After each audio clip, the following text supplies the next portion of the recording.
Hello, hello, everybody. This is Senex alongside Mr. Pole. Pole, how are you doing?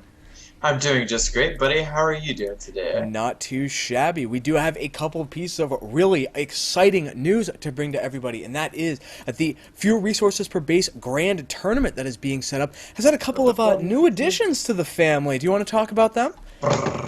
Drum roll. AxeLab, formerly EG AxeLab, actually now it's IS AxeLab, will be playing in the tournament alongside Vile Illusion, who is a top 30 Grandmaster Terran player, I do believe.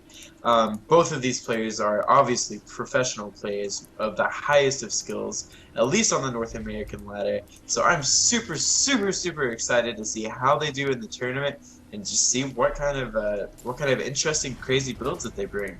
I am absolutely stoked about this. Like, getting the professionals looking at these kind of maps are really what's going to put them under the stress test that they need to be so that they can just generally see, like, what are the limitations or what are the kind of good points of playing on a few resources per base map. And actually, as we're watching right now, this is a Terran versus Terran of AkamutheRawr versus Guldas that we are looking at right now. Yeah, and both of these players right now are currently not getting any kind of gas, which is okay. Actually, it's about to 13 supply right now, so one of them could be getting gas, or both. It does look like Akuma or Akumu. How should we say it? Oh, it is Akamu. Akamu. Is it Akamu? Yeah, you're right. Akamu? It's Akamu. Okay. All right. Actually, both of them are getting gas, so nix that. I guess I'm just used to the typical 8 mineral timing on gas. It's a little bit later, it looks like, for this. Either way, of course, now what that means for these players is that they are going to have a little bit of a surge of gas early on in the game.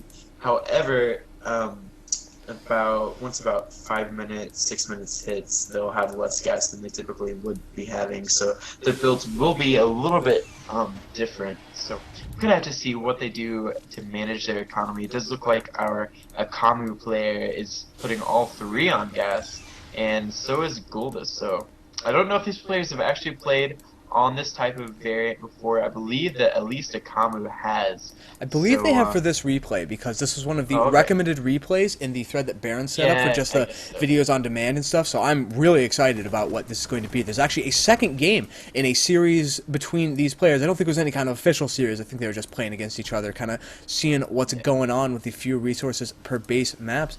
And as we see right now, the factory going down actually for Guldas, and actually factory going down for both players, I should say, at almost the exact same timing. So really, really mirror builds with just like a supply depot timing very slightly different between them. Though actually Guldas making a kind of big mistake as I look at it. He's hard Oh supply God. block. That's really unfortunate. Really That's going to stupid. hurt him quite a bit. Yeah, I mean that supply depot was maybe like a third of the way finished when he got blocked, so that's a huge deal for him. Already he's going to be a little bit behind, and I would say that these players most likely are going for Banshee builds. The gas, obviously the early surge gas would definitely allow them to do that relatively easily. Of course they could be doing something different. They might do like Hellion drops. We'll just kind of have to see. Does look like Akamu is getting that tech lab, Yeah, and and the starport. I They'll think I think Goldust will be doing the same. Go ahead. he did only have 2 on gas for a little while, and because he doesn't have that much banked up gas right now, I don't think he's going to be going for cloak. I think it will just be non-cloaked Banshees going for that kind of aggression right in the beginning. And a scan that, as we look at the vision of Akamu, doesn't show him very much, actually. He does need to kind of try to feel out what his opponent's doing, because if his opponent does go for some kind of cloak Banshee play, he really won't have anything to defend it with. Yeah, most definitely. So, obviously, both of these players getting their Banshees up, and meanwhile, Akamu is getting that eBay up, whereas Goldust is not. So, let's look at his. Well, he has about 32 energy on his CC. Doesn't really have anything to worry about quite yet, though. Meanwhile, though, our blue Terran Goldust does have a command center almost completely finished, whereas Akamu is just now, it looks like, gonna maybe start building his. He has an SCV down there at the natural, so he might be getting that second base up. Meanwhile, he is investing in quite a few defenses, and wow, using some 6 cents right there. Didn't even see didn't even see a Tech Lab starport, and already knows to go for those missile turrets. Basically, just because he wants to be safe, doesn't want to get messed up. Yeah, it's kind of interesting turret placement, because if his opponent's not paying attention on the way in, Akamu is going to be able to just wipe out the Banshee almost Yeah. immediately, though there is going to be a sweet spot on the right side of his base that's going to be outside of detection range, where the Banshee can, or actually not detection range, because there's obviously no cloak in the way, but just outside of the attack range, though that one Banshee's having to immediately get out of there as it takes a couple of shots, and it does spot Akamu's own Banshee on the way in with a sup son dropped. So nice. So it does look like our blue Terran player has quite a few handfuls of Marines here. Should be able to deal with these Banshees, or with this Banshee actually, because obviously there is no cloak nor cloak being researched, and it's really not going to be able to do too much damage. Maybe a few SCV kills. Currently it has none, and will be forced away from the natural of our blue Terran player. I'm a little bit confused by having the Banshee following the other Banshee around. Like, it does give you vision, obviously, and oh no, a bad rally for Guldas, just sacrificing a Banshee for absolutely no reason right into that missile turret. So that kind of hesitance I had about that placement, obviously, Akamu knew something that I did not about his opponent. Now, if you will look at me, or not look at me, but look with me rather, at Akamu's base, look at his mineral patches. He is so oversaturated right now. And that command center, his natural, is almost finished. He is, he's not doing too great economically, is he?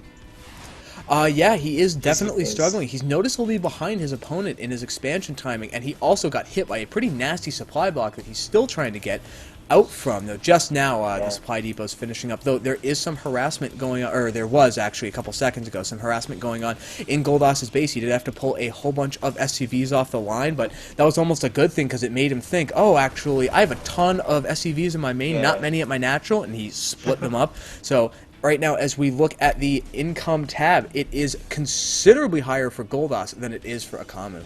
Wow. Yeah, Guldas doing a great job with his macros so far. While he is 2 behind in a Harvesters, he's getting so much more just because he's just doing a great job managing his energy on his CCs. Now, let's take a little bit of a look at the builds going on for both of these players. Akamu, with 1 factory, researching siege tech, pumping out quite a few Marines. He does have 1 reactor barracks there.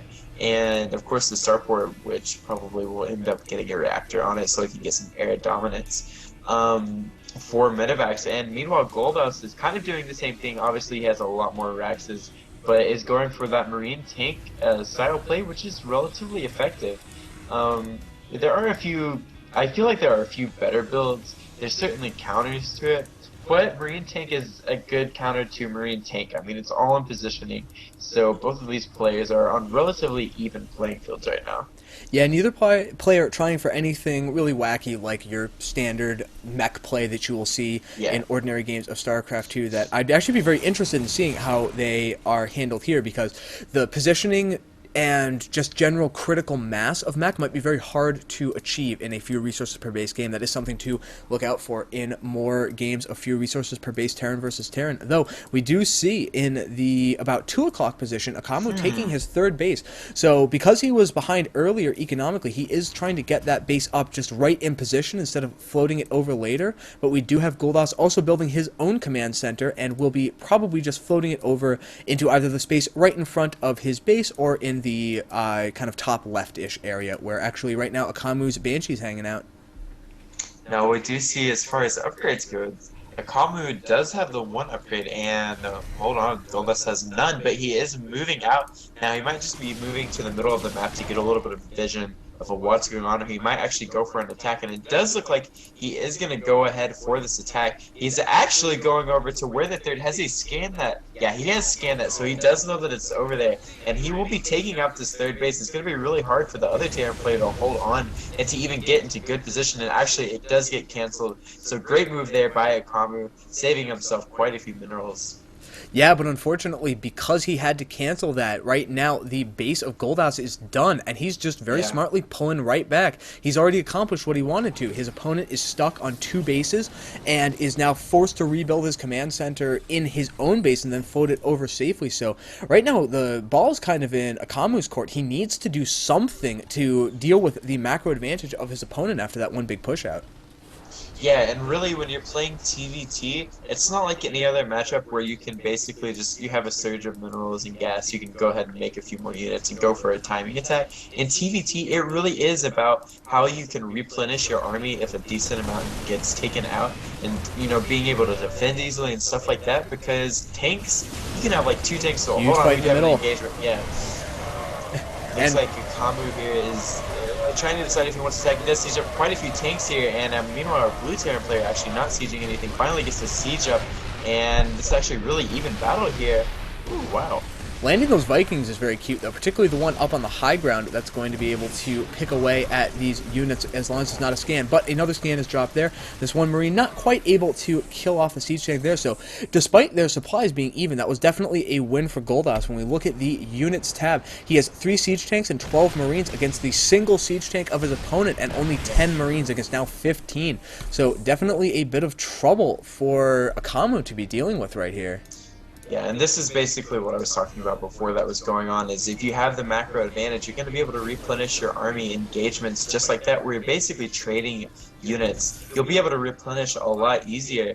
Meanwhile, if you don't have the greatest of economies, you're basically going to want to do as much damage with an attack as you can, but if you don't do the damage, you're really just kind of screwed. Yeah, this is actually very, very clever. If you look at the bottom hidden expansion going down for Akamu, he knows that he is behind economically, so he's just trying to ninja something in. And he's also trying to take his natural third, so a kind of double expansion going on here.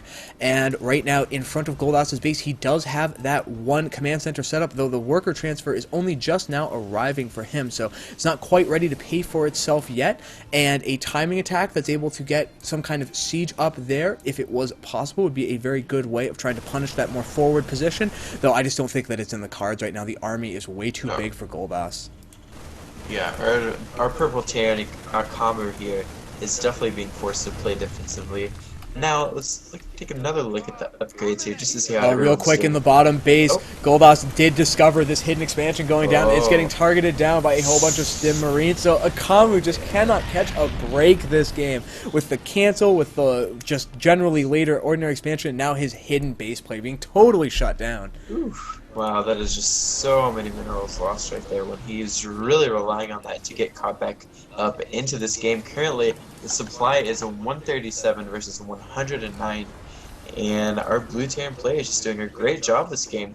Now, I will say that it's definitely not over for Akamu right now. He could have better position, and if he gets lucky, take out a lot of Goldust's army.